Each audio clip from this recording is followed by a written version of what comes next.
You're watching The Ryan Silverfield Show, presented by AutoZone. The Tigers are still going bowling, but they do end the regular season with the loss to SMU.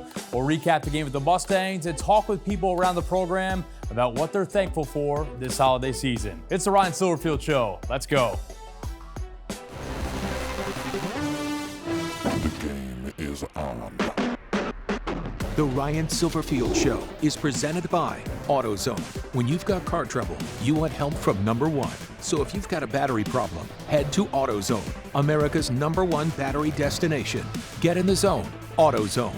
And by Conway Services, the official HVAC partner of Tiger Athletics. Chick-fil-A, we didn't invent chicken, just the chicken sandwich. RJ Young, technology solutions that power your business. Tennessee Lottery, turning dollars into dreams.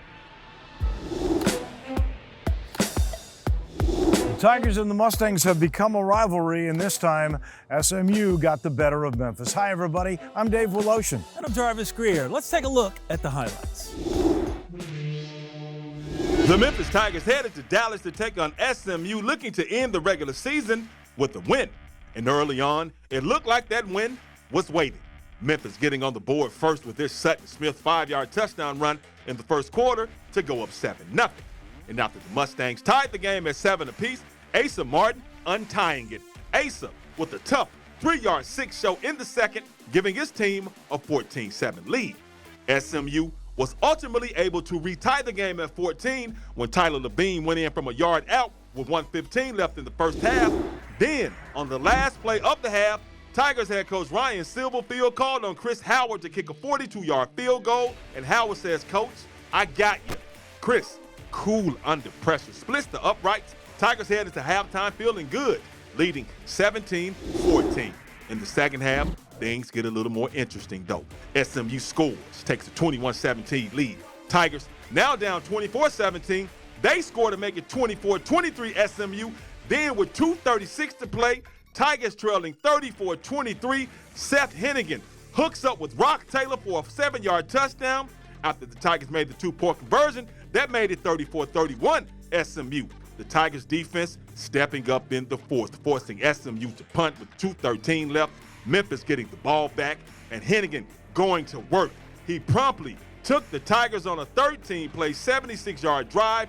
With 14 seconds to play, Memphis with a chance to win it from the SMU 9-yard line. Seth's pass is picked off by Brandon Crosley in the back of the end zone, ending the Tigers' comeback hopes.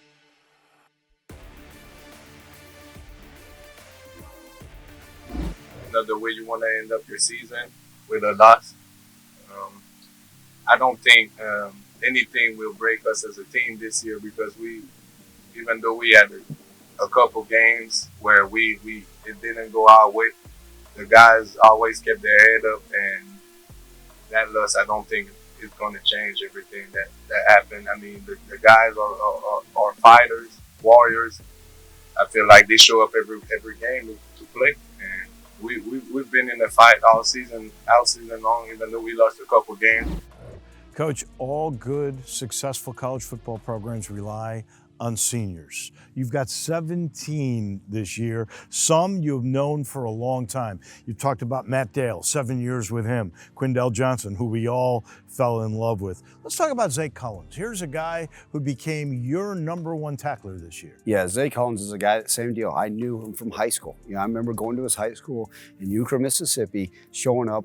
I remember the circular drive, pulling up in there. I was with another coach. I won't say who he is, but he was in a minivan, and I was in my other rental car. We pull up to the school, and Zay Collins walks out of the high school, and that was my very first interaction with that young man. And just since then, it's been one of those things we've had a connection, even though I was his position coach, and now I'm his head coach. We've always hit it off, and not only is he a fantastic football player, but just one of those guys you're just going to love and miss being around. And obviously, he's always going to be a Tiger, but you want to talk about one of those seniors that's had success for a long time here, Zay Collins is at the top of the list. And here's some other, you have guys coming in off the transfer portal that just got here basically. They're seniors, their last year, they're going to get to go bowling. Yeah, absolutely. And that's a huge thing, and it's a uniqueness to the way this whole deal has worked, right? You talk about Matt Dale, a guy that I've known for 7 years, been in his home, all this stuff. You get some of these other transfers, like a guy like Chris Howard, who's been here 5 months, and you're like, wow, well, that relationship, you build on it as the season goes on, but it's kind of a little bit different. And so, but look, they still mean a lot to this program. Obviously, him, Joe Dole, guys like that, Tyler Murray, that have come in for the short term,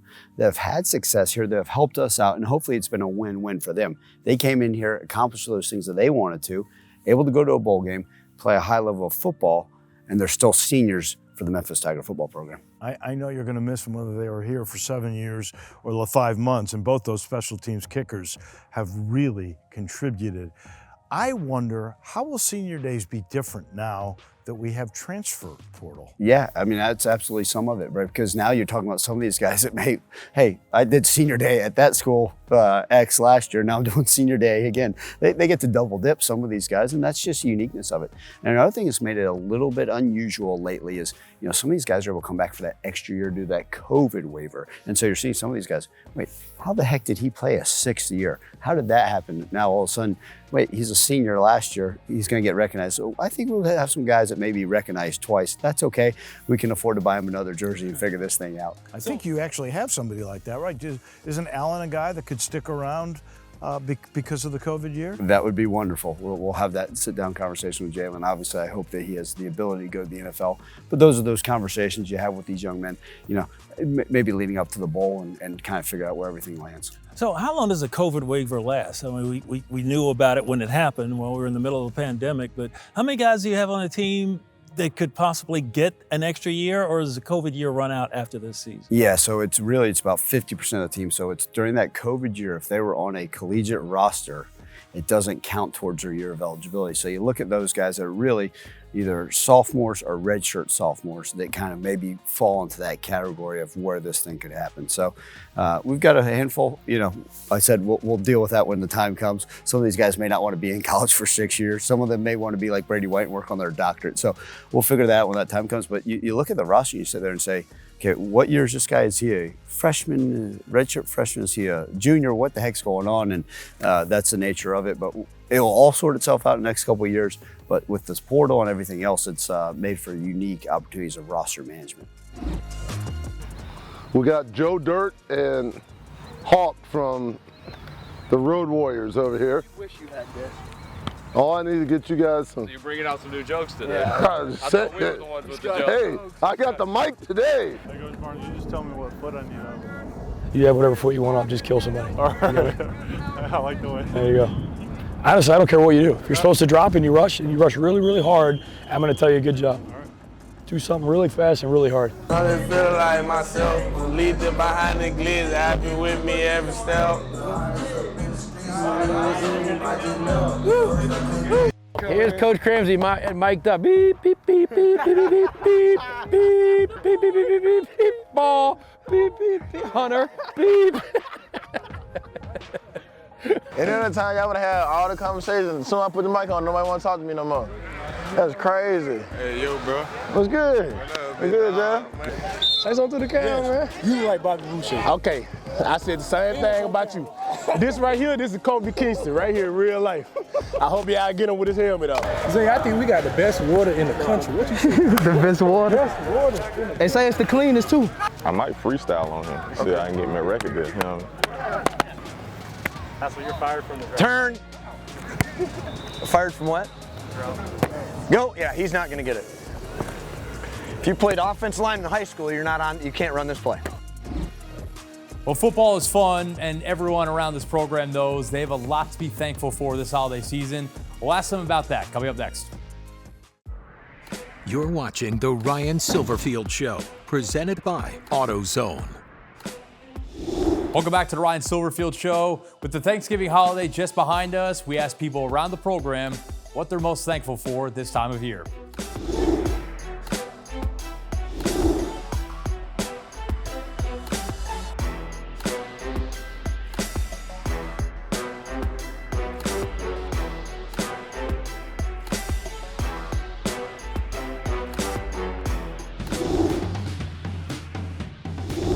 Most thankful for family, and then also being here with these guys. Growing up with a single mother, not really having a father, I leaned on my coaches. So I can never probably repay those guys back. So for me to pay it forth and to just be father figures for these guys is what I'm most thankful for. I'm just thankful for my family and my health. You know, I'm thankful for everyone's around me and the support that I have. Most thankful for is really just my family and definitely everything they've done for me, especially through all the years. They've definitely been very helpful. The thing I'm most thankful for, I think, would be family and friends around this time of year. I would say family, and then a job that doesn't feel like work, and also the family that's within this building. I'm thankful for family and like to be around the football program this time of year. I'm really thankful for my family and really just having the opportunity to just keep playing football. I know a lot of teams don't really have that opportunity to keep playing football around this time of year, and I'm thankful for that. Definitely my family, my friends who've been so patient during football season and being able to work day in and day out with this staff. Thanksgiving food, I would say macaroni, because it's got to be, whoever makes it, it's always, depends on who makes it, but definitely macaroni. And I would say tamales, especially for us Hispanics, yeah, definitely, that's, if you haven't tried it, you have to try it. What's your go-to tamale filling? I would say definitely chicken and beef and chicken. It has to be one of those.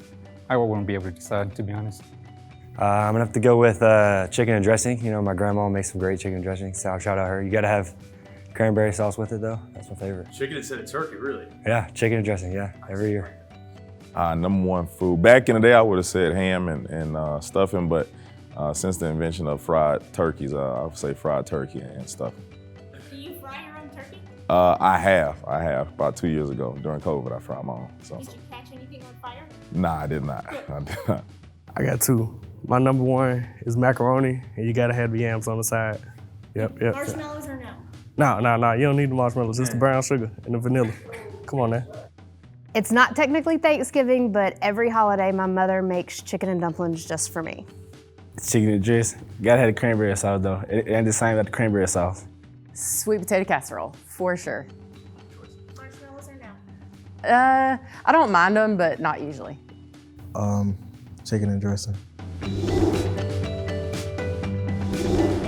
I would say it means everything to me to be able to come in, work directly with Coach Silverfield, his staff, the players. It's just a exciting feeling to get to come to work and it doesn't feel like work. Honestly, everything. I absolutely adore the team. I love the staff, and every day is an honor and a blessing, really, just to be able to come and be a part of the family. It means a lot. Like for me being from San Antonio, Mississippi, like 35 minutes from here, so my family get to come see me play. It means a lot playing for this program. Definitely just the opportunities it gives us, and if you're just a part of the staff or anything, you're definitely gonna have an opportunity to like do whatever, and meeting people, the communication, and just building yourself up is always, just the best part about being a Tiger. Memphis Tiger, it just gave me an opportunity to play football, being all in and give them all every single day, just give me a chance to, use my talents for the best of my ability and create friendships and to be a part of a good program. It means the world to me because this is something I've always leaned on. I've always leaned on football all throughout my life. So being here through tough times and being surrounded by nice brothers and nice coaches, it kind of uplifts me. It's special, it's a special place. The tradition here is winning, and we continue to do that. And then, biggest thing is, just having the guys being all in, being bought in, and to what we're trying to do in Coach Silverfield's vision for us to continue to be great here as a university and a football program. Honestly, for me, it's the community being able to see who the players are and not just what they do. Obviously on Saturdays or whenever we're playing games, they get to see how they are on the field, but I think the community gets to see who they are as people, and that's very, very rewarding for me. It's actually my favorite thing about the job. It means a lot to me knowing I'm from the city and I get to represent Memphis and play for my hometown and show like kids that you don't have to necessarily leave the city of Memphis to be a successful football player. So it means a lot.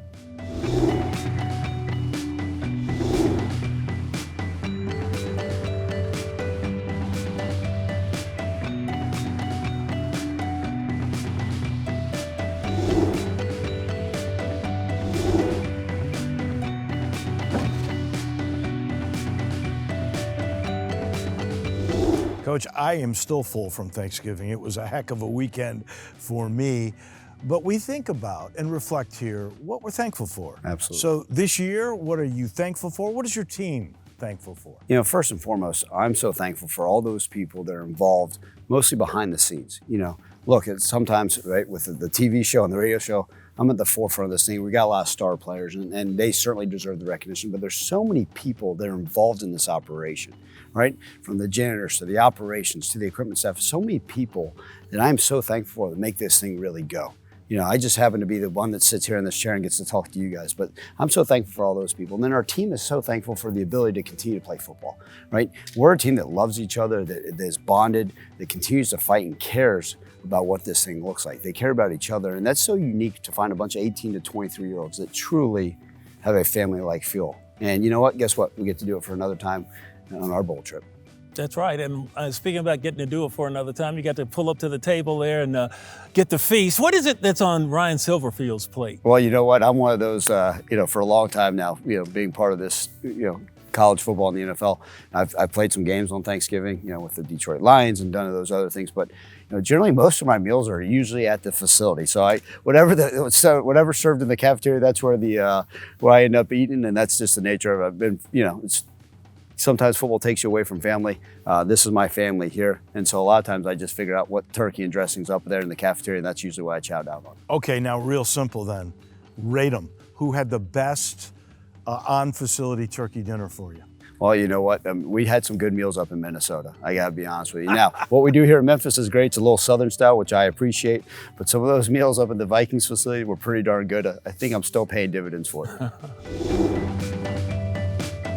Well, we won't find out who the Tigers play in their bowl game until next Sunday, but there's still plenty of work to be done until then. We'll ask Coach Silverfield about what's ahead coming up next.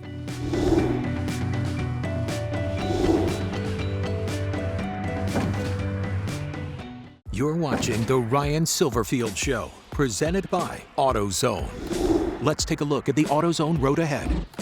Nothing better than going bowling, but now you don't know who you're playing. You don't know where you're going. What are you doing? So what we're gonna do is we're gonna give our guys a little bit of time off, obviously let them focus on finals and exams, let them get their bodies back. And then as soon as we find out our opponent, obviously we'll go into film study, and then we'll start to get some modified practices. We'll do a lot of events, you know, that will be tied in with the bowl, but finding different things, you know.